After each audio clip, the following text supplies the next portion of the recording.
Hey, what up guys, I'm Cameron, and in this video I'm going to show you 3 easy in-camera transitions that you can use in your videos to take them to that next level. Riding on the dizzying heights.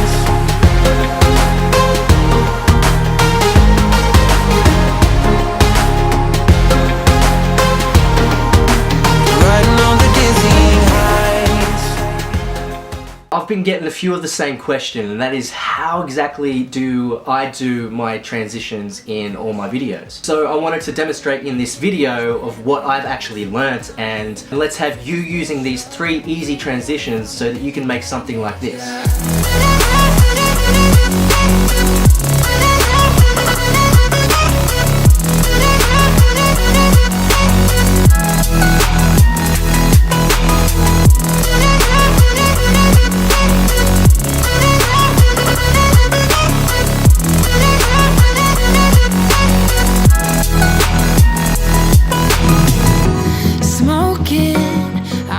Okay, now all the transitions that you just saw were all filmed in camera and edited with a simple cut at the right frame. Now, a lot of the times this can actually save you a lot of time when editing your videos. So it's really a win-win. But just remember, you can know all the transitions in the world, but just don't get too carried away with it. Don't let your transitions be the hero of your video. I believe it comes down to how you actually use those transitions in telling your story. Okay, that's enough chit chat for now. Let's dive into transition number 1, the quick whip. Now, this is one of the first camera tricks that I actually learnt right here on YouTube. Wow, we have so much in common. And this is the movement of quickly whipping your camera up and down or side to side when filming your shot. Give it a go. Go grab your camera and give it a whip. Now let's move on to in-camera transition number 2, the speed whip.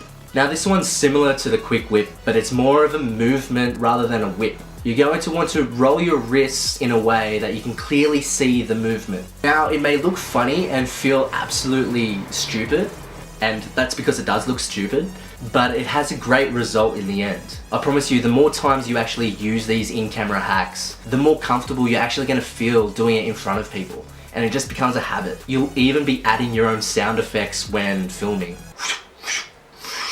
Now moving on to in-camera transition number 3, the final transition. This is called the seamless transition. When you go from one clip to another using a dark or similar color area of that footage with a simple cut. Now I'm going to show you on the computer exactly how I edited those transitions that you saw in the previous video, exactly how it's done, and exactly at which frame to cut. So let's dive in. Alright, so now that we're in, for this I'll be using Adobe Premiere Pro. However, these transitions can be applied through any video editing software, so whether you have Premiere, Final Cut, or even iMovie, you'll still be alright. So I've broken these transitions into 3 different parts, and I'll show you how I edit with a simple cut on each of them. Okay, the first one is the quick whip, and you'll notice in the clip the movement up and down. So what we're going to do is find the frame that's pointing towards the sky. So keep clicking the next frame until you find the point that you like. Yep, I reckon that looks good right there. So we'll cut that clip right there and get rid of the rest. Boop. Okay, now we'll drag the next clip of the flower over. And just like the first clip, we'll find the point of the clip that's pointing towards the sky. However, this time, what we want to do is we want to have the direction of the camera coming down onto the flower. Great, that should be all done. Now let's just play it back. And awesome, that looks great. That's done. Next we have the speed whip, and this is very similar to the first transition, but you can see more of a movement in the footage. And the idea is the same. You want to cut at the right frame leading into the next clip.